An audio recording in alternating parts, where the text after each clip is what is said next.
Listen to me. If there was a wise man who would ever think of this, they would say in order to be superior to the man, you've got to be the man. For I am the man himself.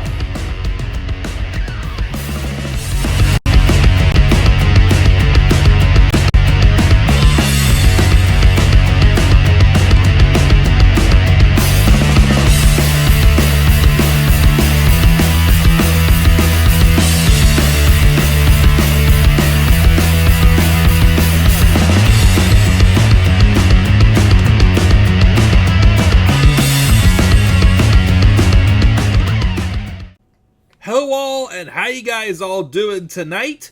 This is the Club of the Man 1993, and I'm finally getting to this review that I said I was going to do when I had the time of AEW's All In Texas 2025. Really just AEW All In 2025, but I've heard how many times say All In Texas, All In Texas, so yes, you gotta be saying All In Texas, and it's even in the title. This is my AEW All In Texas 2025 review. Took place 3 weeks ago now? Two and a half weeks ago. On July 12th, 2025. At Globe Life Field, home of the 2023 World Series champions Texas Rangers in Arlington, Texas. So this review is not going to be a typical review. I almost didn't give this show a grade because, again, I was very back and forth about watching All In. I, of course, kept saying for months that, yes, I'm going to watch it. It's AEW's WrestleMania. I know, again, I'm not the biggest fan of the AEW product right now. There's been some moments where I've had the itch to do AEW reviews again, like around Revolution this year, which I would still say is probably the most hype I had for AEW around that time. And then, of course, after that fallout, crap the bed. And honestly, since All In, it's kind of been the same thing, because all Dynamite's been is just some random tag matches, basically, that I just don't give a crap about. And also, I'm just over the whole Forbidden Door concept. But aside from that, and the fact that, again, some of these matches took forever to get build going for this show, I still thought it was a great show, All In. But the problem I'm having is I didn't watch it all at once. Again, July has just been a super busy month. There was a bunch of other wrestling shows clumped in the one weekend that I watched. Saturday night's main event and Evolution as well, which kind of took precedence because those shows I was more interested in. And originally I was just going to watch just a couple matches from the show. But honestly, out of the 9 matches on the main card, 6 of them, I'm like, I kind of want to see this. There was only 3 of them that I had zero interest in whatsoever. The Casino Gauntlet matches I was interested in. I at first didn't really care much for the main event, which was the Texas Death Match between Jon Moxley and Hangman Adam Page.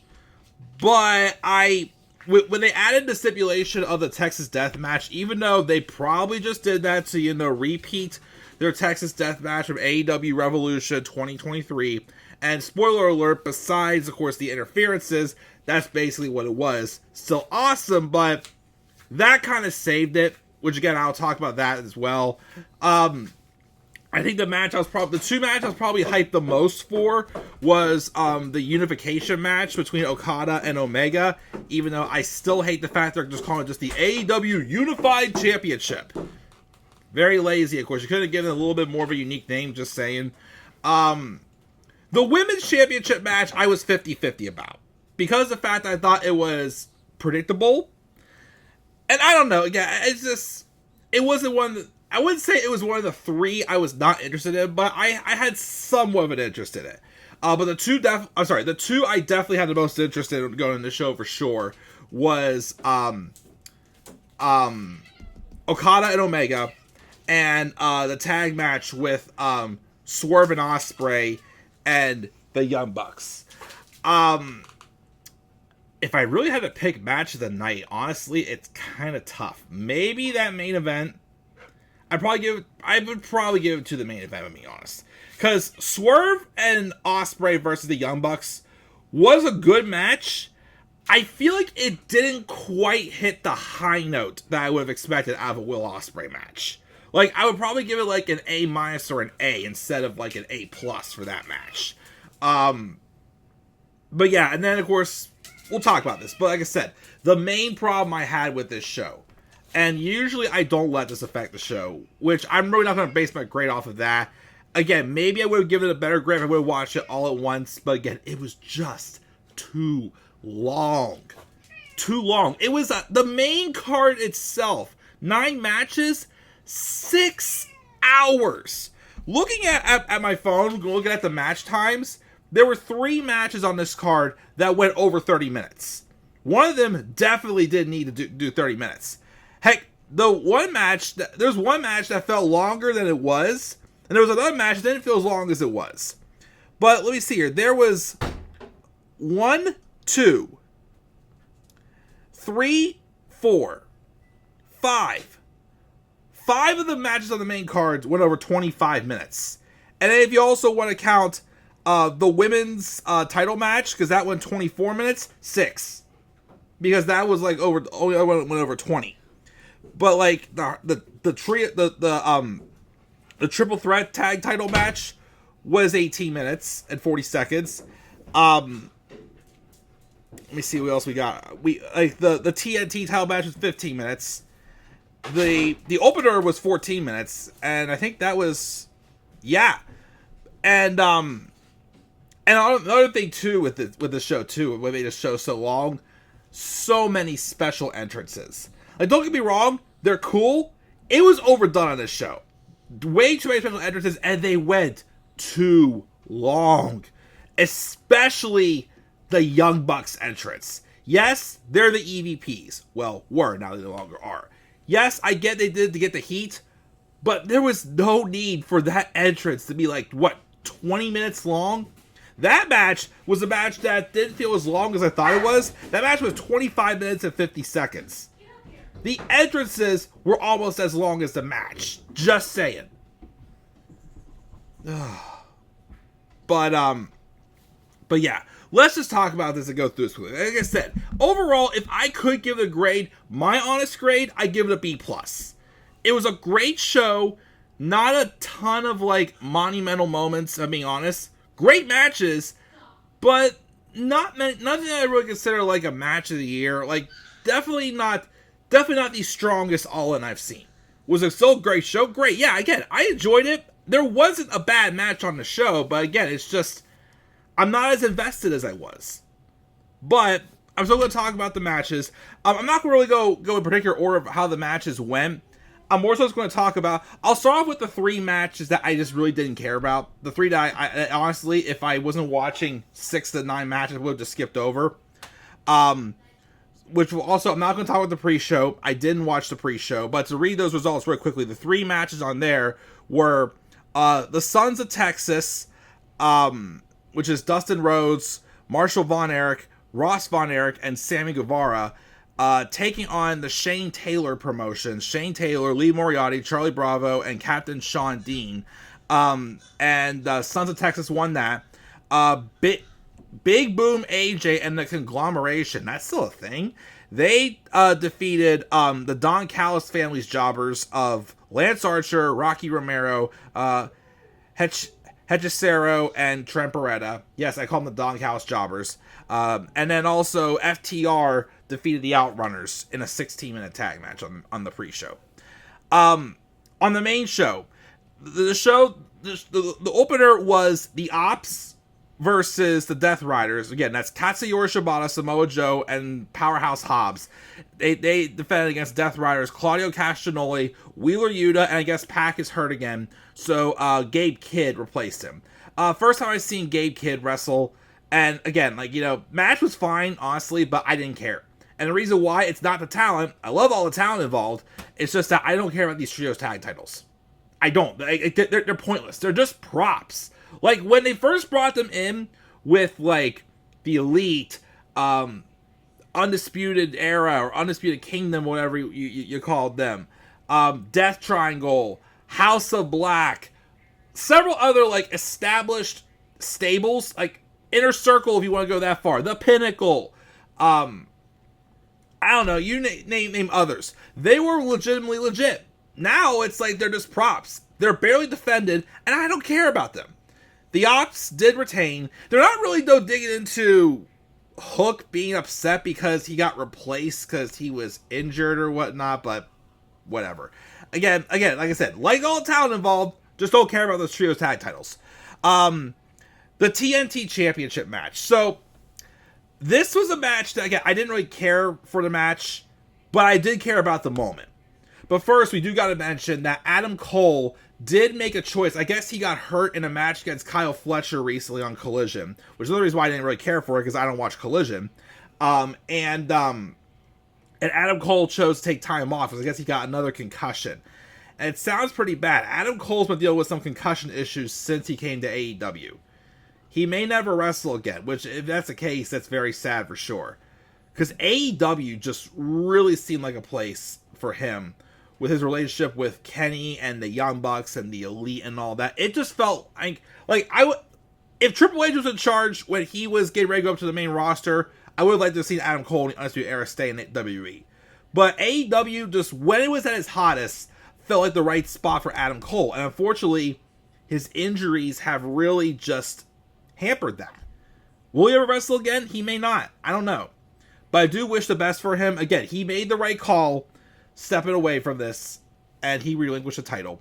So instead of getting Adam Cole versus Kyle Fletcher, we got a fatal 4-way with Dustin Rhodes, Daniel Garcia, Kyle Fletcher, and Sammy Guevara. Again, like I said, I didn't really care for it because, again, I don't watch Collision. That's mainly where the TNT Championship is.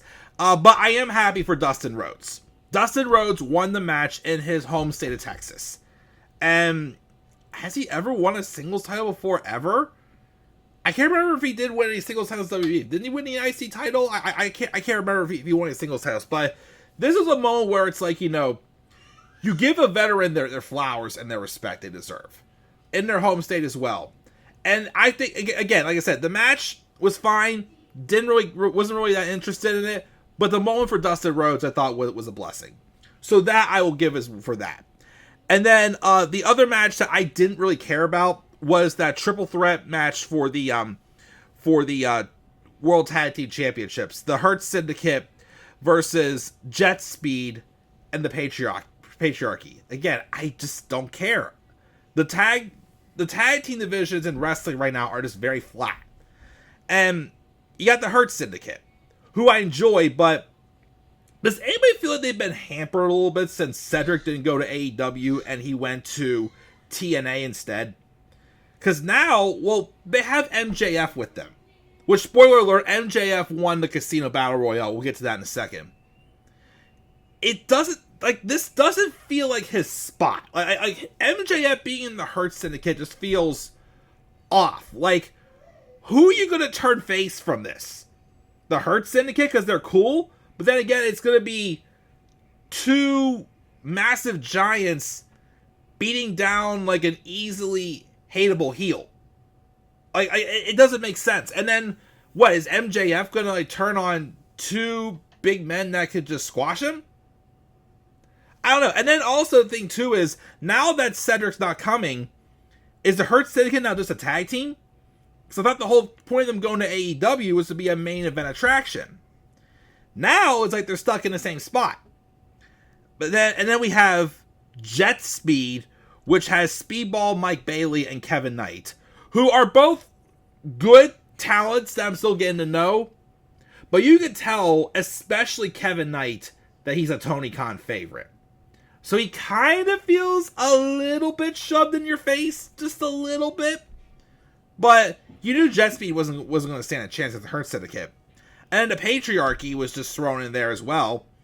Now, of course, what happened after the match with the patriarchy turning on Christian Cage was definitely interesting, and FTR was at ringside watching the match on commentary, and it did lead to Adam Copeland returning, saving Christian Cage from everyone, and then afterwards he picked up Christian, he took the microphone, and thinking he was going to do what Christian told him when Copeland first came in to AEW, when he said, "Go F yourself." He said, "Go find yourself." So that starts like the whole reunion story with Edge and Christian, or I'm sorry, Cope and Cage now, as we're basically going to call them now. We know eventually it's going to lead to a match with them in FTR. I don't know when it's going to happen, but hopefully they do tell the story right and take their time with the build, because you know that after, this reunion storyline's done, it's probably it for both for Adam Copeland and Christian Cage. I'm not gonna lie though, I'm still hoping that that they do have that one match. The one match that I desperately want Adam Copeland to have while in AEW is him and Kenny Omega. I do hope they at least give me that match one-on-one before he retires, because I know they're probably gonna go put them in tag team wrestling, which, just saying, wouldn't it be cool if they can get them? It's too bad they didn't have a TNA partnership anymore. Them and the Hardys. And if they wanted to have, Bubba Ray and Devon, which, okay, that one's not as likely, but I'm just kind of fancy booking there. Also, there's some people are mentioning that Adam Copeland's contract is expiring in October for AEW. What if he waits a second to renew it and goes back and has a match with John Cena? Would be cool, but I doubt Tony Khan's gonna let him do that. But yeah, I didn't care about the match, honestly. Again, it was fine, but it wasn't bad. Again, it went 18 minutes and 40 seconds. I even felt that match went too long. That match felt long. But again, some good spots. Some interference from the patriarchy in there as well. And again, it sets up a good reunion storyline. But those were the three matches that I didn't really care for. The other ones, again, I was interested in, but so the Casino Gauntlet matches. The men's one went way too long. It was the second longest match of the show by a minute. 34 minutes and 55 seconds. The main event went 35 minutes and 55 seconds. That was too long. We had the participants in order by entry for that were Mark Briscoe, MJF, Ricochet, Bandito, Konosuke Takeshita, Mystico, Josh Alexander, Anthony Bowens, Roderick Strong, Brody King, Juice Robinson made his return, Kota Ibushi, Beast Moros, and Max Caster. Not really the most stacked card. No really big surprises. Okay, yeah, I was just going to see Juice Robinson again, but I really wanted Darby Allin to return this match and win the contract. Instead, they gave it to MJF. Which, again, nothing against MJF, but it just, again, I'm just so confused by the storyline with him and the Hurt Syndicate. And like I said, why would the Hurt Syndicate want to be reduced as their cronies to MJF? Because they're already teasing that the Hurt Syndicate wanted to kick him out of the group already. So, like I said, I don't think him winning it just feels like that they're just throwing it on someone else we've already seen in this spot.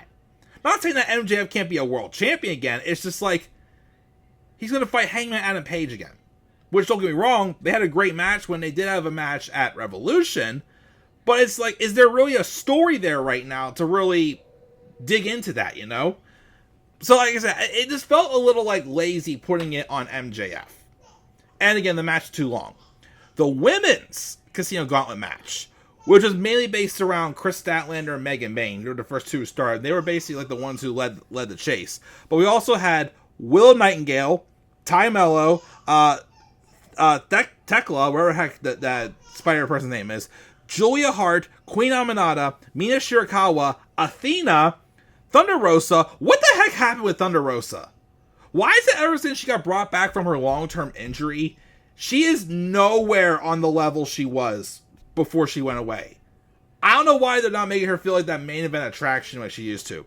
But we had her, Suri, and Alex Windsor. who got a big pop and is seemingly now involved with helping out Toni Storm, I guess. But Athena won that one, which I'm glad to see that. I'm why the heck had they left Athena in Ring of Honor so long? Heck, can we please just get rid of Ring of Honor? That's another reason why I feel like AEW is falling apart, because Tony Khan also bought Ring of Honor, and the fact that it feels like at times he's featuring Ring of Honor titles more on AEW than the AEW titles, that's what was also kind of hurting it too. Like when Chris Jericho was Ring of Honor World Champion for the first time, Jon Moxley was the interim champion while Punk was hurt. That title was defended more often than the AEW World title on Dynamite. Isn't that a little sad? But I'm very interested to see though what Athena does, and she's already teasing just tormenting Toni Storm. Spoiler alert: she surprisingly won the match with her and Mercedes Mone. But that one, I definitely enjoyed the women's Casino Gauntlet match a little bit more, and Athena winning I thought was great. So that creates some fresh stuff there. Anything else I missed from the undercard that I didn't talk about? Okay, I got all those. Swerve Strickland and Will Ospreay versus the Young Bucks. First off, everyone in that match had special entrances. The Young Bucks entrance, again, went 20 minutes. Way too long. Actually, funny enough, I'd heard it went way too long. I skipped it. I skipped their entrance because I wasn't going to sit there with how busy I've been and how slowly I was able to catch up on this show. I skipped their entrance. I'm sorry, I skipped it. I did like that Swerve Strickland had a special guest singer, JoJo Offerman. Great to see JoJo. First time I feel like she's made a public TV appearance since Bray Wyatt's death, and she did an outstanding job. But the match, like I said in the intro, the match these two teams had, I would say it was great, but it wasn't. This is a match I thought was going to steal the show, and it didn't. It did, again, I don't know if it's because, and also, too, I kind of watched this show out of order, because the streaming site that I watched this on, had, part of the show repeated twice, so I had to ask my friend, who had bought it on their Amazon account, if I could watch the matches I missed, which was, this match, the women's Casino Gauntlet match, and the triple threat tag title match. So this is one of the last matches I watched. And like I said, I did have some great spots, absolutely yes. But again, I feel like it's especially for a match where the Young Bucks EVP status is on the line, and if Swerve and Ospreay would have lost, they wouldn't be able to challenge for the championship for another year. So the situation was interesting, but like I said, it felt like it didn't quite have that drama in a match where someone's got something to lose was what was on the line. Swerve and Ospreay won. Can I be 100% honest?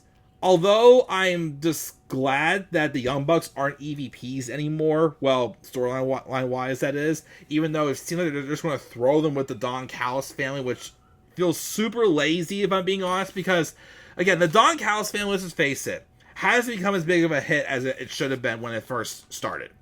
I'm just being serious when I say it. The Don Callis family isn't a main event act, in my opinion. I was actually a little more interested though in seeing what would have happened if Will Ospreay and Swerve Strickland couldn't challenge for the title for a whole year.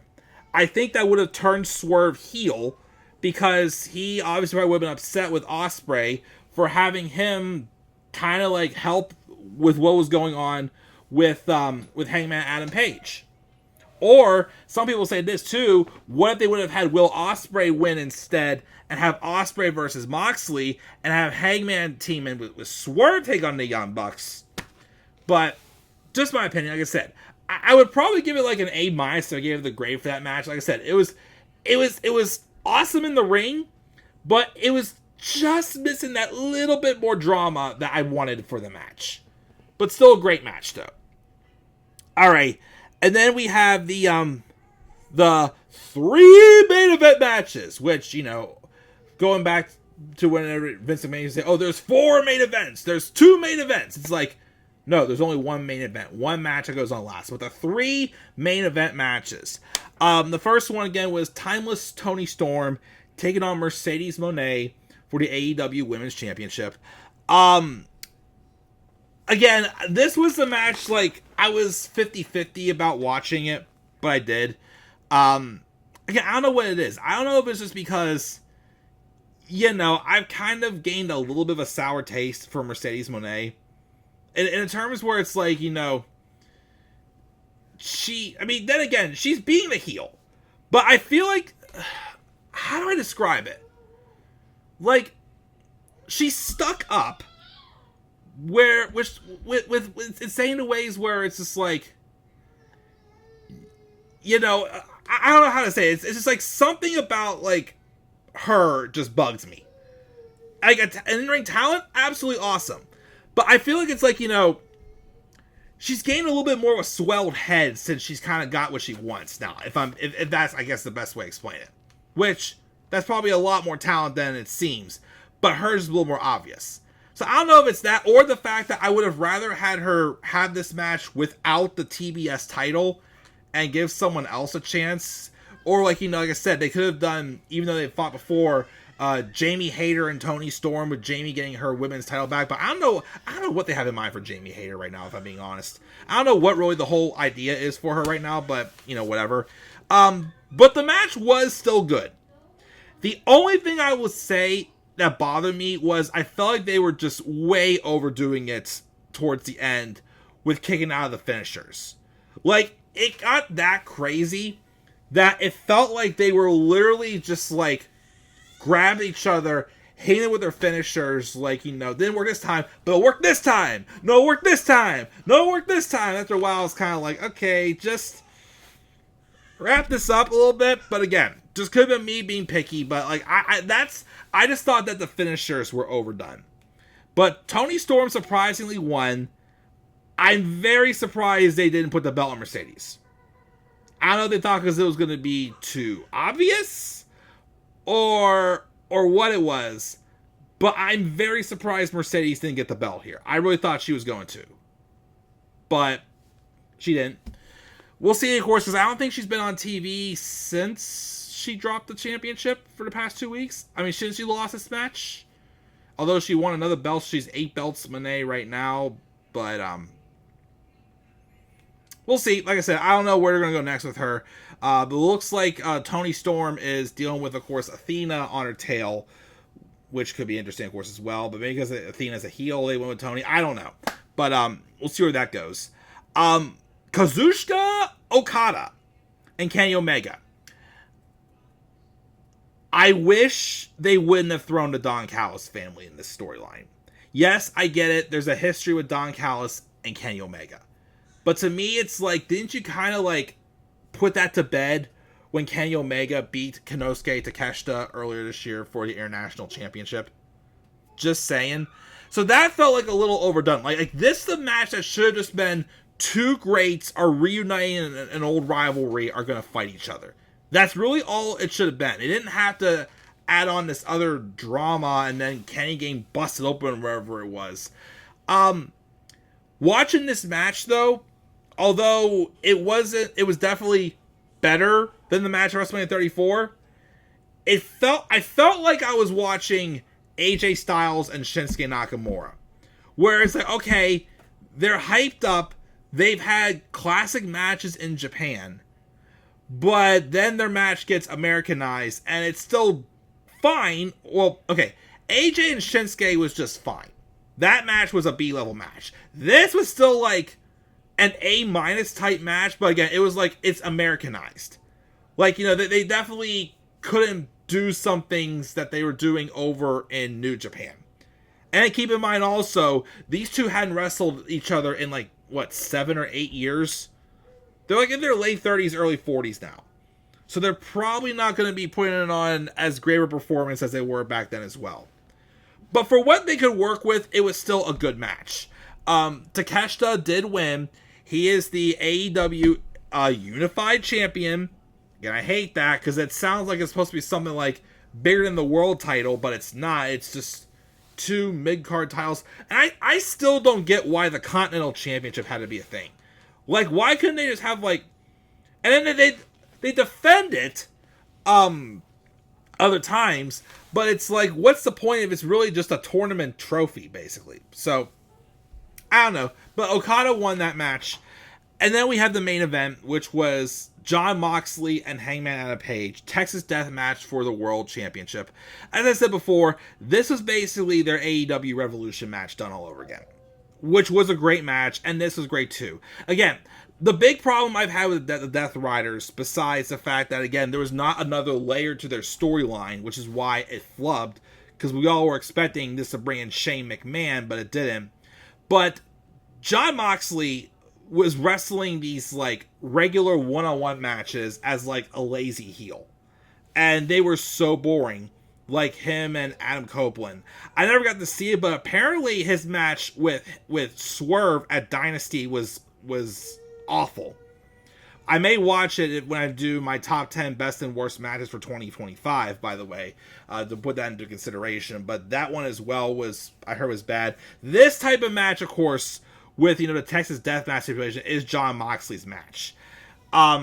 They used some crazy weapon spots. Like, the most gruesome part was definitely still when Hangman took that fork and was, like, right in front of the camera, shoving it into Moxley's head, breaking it wide open. It was gruesome. We also had broken glass bottles. We had a spike bed in there, which I am very surprised Jon Moxley didn't pull a stunt like he did when he wrestled Adam Copeland in that street fight, and they had Spike in him, and yeah, he didn't need to do that. Like, that crazy spot there as well. Several people ran in there. We had the Death Riders get involved. We had Bryan Danielson make an appearance, even though they first teased Darby Allin, because they showed a video from him on Mount Everest. Darby, though, did appear. He ascended from the rafters. Him, Bryan, I feel like I'm missing someone else, can't remember. I can't remember if someone came out of the Equalized Marina. I thought someone did, but I can't remember. It's been a couple weeks since I watched it. But then, of course, the biggest one... Well, I'm sorry. Ospreay came out as well, but he got written out, because I guess he's taking a month off to heal his neck. And then we did have Swerve come out. Swerve and Hangman had that moment where, again, they've been rivals for the past 2 years, going each other's throats, and he basically finally agreed to put an end to the Death Riders. He tossed Hangman the chain, the same chain that not only did Swerve use on Hangman when they had their Texas Death Match, but it was the same chain that Hangman Adam Page used on Jon Moxley, their first Texas Death Match when he won. And that's exactly how Hangman won this time. He choked out Jon Moxley with the chain, and he got in the tap out. Hangman wins the world title. And again, I'll say this, continuing to say this. I'm happy for Hangman, and to be honest, when I have watched AEW TV, he's cut some very excellent, passionate promos these past couple months. Like, if there's one person that does keep my eyes on the TV, it's Hangman Adam Page. I'm still going to say this, though. This whole Death Rider storyline, even though, of course, again, it sucked and I couldn't wait for it to end, I still really didn't think that this was Hangman Adam Page's story to finish. I didn't. Like I said, he just felt like a random guy who's got momentum recently that they just put the world title on. Which, again, nothing wrong with that. It's just like, it kind of made this whole Death Rider storyline feel even more wasted, because someone who, like, wasn't really, like, set up to be the one to get their comeuppance on the Death Riders didn't do it. Which, again, Darby Allin. Like, quite frankly, I'll be honest, I still wish what would have happened, Darby Allin would have won the Casino Gauntlet match, and he would have cashed in on Jon Moxley and won the championship. That's the route I would have gone. And Hangman, again, yes, he got momentum, but let's be honest, They had something fresh and new with him last fall with that heel gimmick. Again, he was basically AEW's Drew McIntyre with his heel gimmick. Very justified. And then they just transitioned back to being a babyface again. Which, again, he kind of did himself. But again, they didn't capitalize on him as a heel. And then they, like I said, this felt miscasted. Again, a great moment for Hangman, yes, but it didn't feel like it was his story to finish. But Hangman won. The title is out of the briefcase, although they just awkwardly moved on and had the random tag match with the Death Riders, and I guess they're going to be doing a rematch when, I can't remember. Really don't care, to be honest. But overall, though, All In Texas was still a great show. I gave it a B+. Like I said, maybe I would have enjoyed it better if I would have watched the whole show at once and not broken it down, or I even watched it in order like I should have been with this and that. But, it was still a great show. But again, like I still have no interest in reviewing AEW weekly like I once was. So, that's going to do it, guys. That's my review for AEW All In Texas 2025. Again, gave the show a B+. Maybe that's probably my match of the night. Again, 6 of the 9 matches I was intrigued in. The other 3, again, they weren't bad, but I didn't care for them. But again, 2 of them at least had moments that I did care about. Dustin Rhodes getting the singles championship, and the tease of the beginning of the reunion story with Christian Cage and Adam Copeland, as they will eventually be taking on FTR. So guys, what are your guys' thoughts on AEW All In? Again, I gave it a B+. What grade would you give this show? You guys thoughts down in the comments section below. Be sure also, as always, to slap a like on the video and subscribe for more content on my channel. Follow me on Twitter as well at the Club of the Man 93. Also follow me on TikTok and on Instagram at the Club of the Man 1993. And until then, guys, I'm checking out. I'll catch you all later. Have a great rest of your night. And do not forget, in order to be superior to the man, you've got to be the man. And for I am the man himself. And that is not just an opinion, my friends. That is a fact of life. Yeah!